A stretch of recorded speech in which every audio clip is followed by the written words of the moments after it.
Hello students, कैसे आप लोग। आप सभी को पारामाउंट क्लासेस में स्वागत है। आज मैं आपको बिहार बोर्ड क्लास 12 साइंस में केमिस्ट्री का संपूर्ण सिलेबस बताने वाला हूं। तो आप सभी इस विषय के सिलेबस को अच्छा से देखिए और इसमें कितने चैप्टर हैं और इस केमिस्ट्री को जो है कितने भागों में बांटा गया है, ताकि आप अच्छा से तैयारी कर पाए।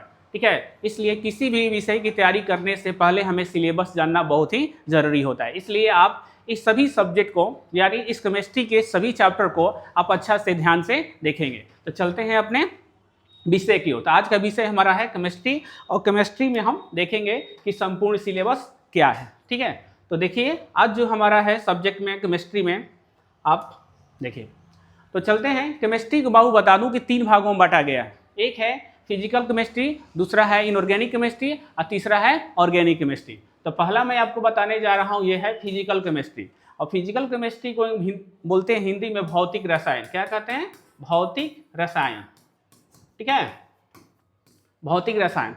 टोटल जो है फिजिकल केमिस्ट्री से पूछे जाते हैं वह 23 नंबर पूछे जाते हैं। इसलिए ये फिजिकल केमिस्ट्री टोटल पढ़ना बहुत ज़रूरी है, ताकि आप 23 नंबर ला पाएँ। और ये 23 नंबर तभी मिलेगा बाबू आपको जब आप ये 5 चैप्टर पढ़िएगा। कितना?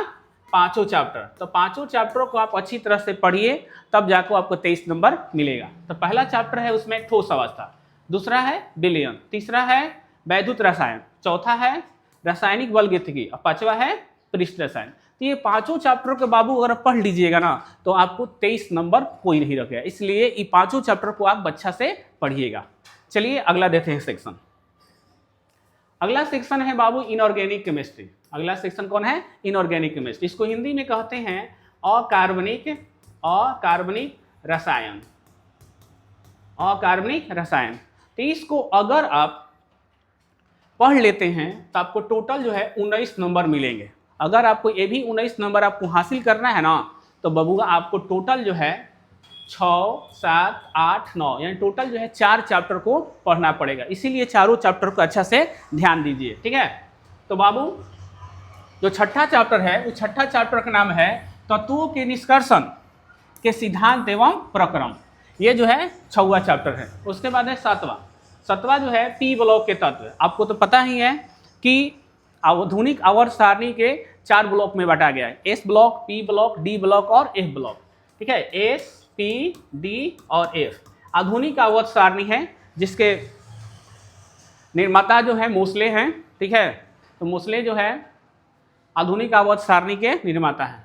ठीक है, इसलिए इनको S, P, D, F block में बांटा गया है। अगला है डी और एफ ब्लॉक के तत्व। कौन है? डी और एफ ब्लॉक के तत्व, जो 8वां पाठ है। उसके बाद 9वां पाठ है उप सहसंयोजी यौगिक। तो उप सहसंयोजी यौगिक यानी टोटल जो है 4 चैप्टर है। इन चारों चैप्टर को आप अच्छा से पढ़ लेते हैं तो आपको 19 नंबर मिल जाएंगे। तो चलिए अगला देखते हैं। तो अगला है बाबू ऑर्गेनिक केमिस्ट्री। ऑर्गेनिक केमिस्ट्री बोलते हैं कार्बनिक रसायन। कार्बनिक रसायन।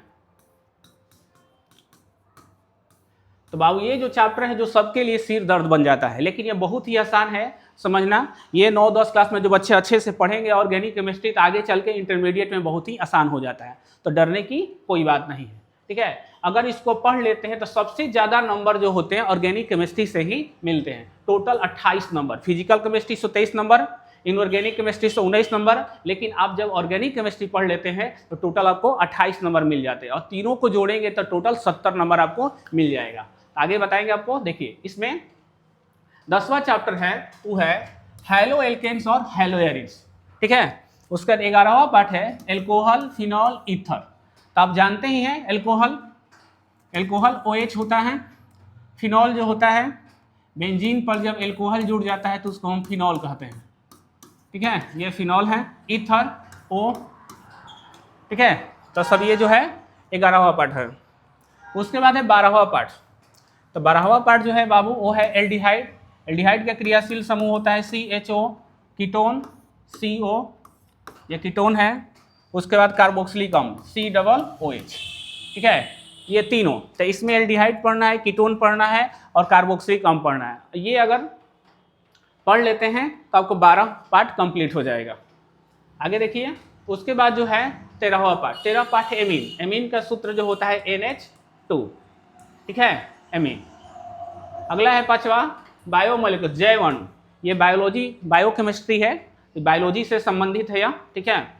अगला है लास्ट 16वां पार्ट। ये 16वां पार्ट में जो है वो कहता है दैनिक जीवन में विज्ञान। तो दैनिक जीवन में विज्ञान की क्या भूमिका है, आज देखते हैं जितने सारे दवाइयाँ खाते हैं, टॉनिक, विटामिन, मिनरल जितने भी खाते हैं वो सब क्या है, बायोकेमिस्ट्री की ही देन है, ठीक है।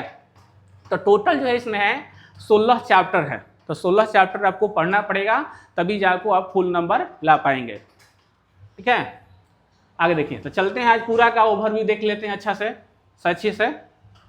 तो मैं आपको बता चुका हूँ कि इसमें जो है 3 यूनिट्स है, पहला यूनिट, दूसरा यूनिट और तीसरा यूनिट, ठीक है। फिजिकल केमिस्ट्री, भौतिक रसायन जो बताया था आपको 23 नंबर पूछेंगे, ठीक है। फिजिकल केमिस्ट्री से कितना, 23 नंबर। उसके बाद दूसरा है इनऑर्गेनिक केमिस्ट्री। इनऑर्गेनिक मतलब क्या होता है, अकार्बनिक, उससे मिलता है 23 नंबर। उसके बाद क्या है, ऑर्गेनिक केमिस्ट्री, ऑर्गेनिक मतलब कार्बनिक रसायन, इससे जो मिलते हैं 28 नंबर। अगर आप फिजिकल केमिस्ट्री, इनऑर्गेनिक केमिस्ट्री और ऑर्गेनिक केमिस्ट्री को जोड़ दें तीनों को, तो टोटल जो हो जाएगा बाबू आपको 70 मार्क्स।